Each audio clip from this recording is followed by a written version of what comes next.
মুমিন বান্দার বৈশিষ্ট্য হচ্ছে দুঃখ কষ্ট বেদনা জ্বালা এগুলোতে সে আপসেট হয় না, সে হাল ছেড়ে দেয় না, সে ভরসা রাখে একজনের উপর, চিল্লায় বলতে হবে তিনি কে? কারণ মুমিন জানে রাত্রি যত গভীর হয় অন্ধকার তমানিসা ভেদ করে সুবহে সাদিক হয়। মুমিন জানে গর্ভবতী নারীর পেটের ব্যথা যেই দিন বাড়তে থাকে ওই দিনই নতুন মেহমান আগমনের সময় ঘনাতে থাকে।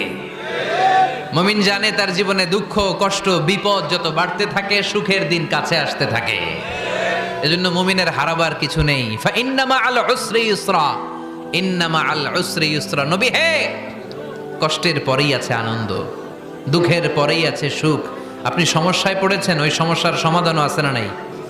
এই পৃথিবীতে এমন কোন সমস্যা আছে যেটা সমাধান নাই? কথা বলেন। সমস্যা তৈরি করেছে কে? আবার সমাধানও দিয়েছে কে? আল্লাহ ডাজন্ট ক্রিয়েট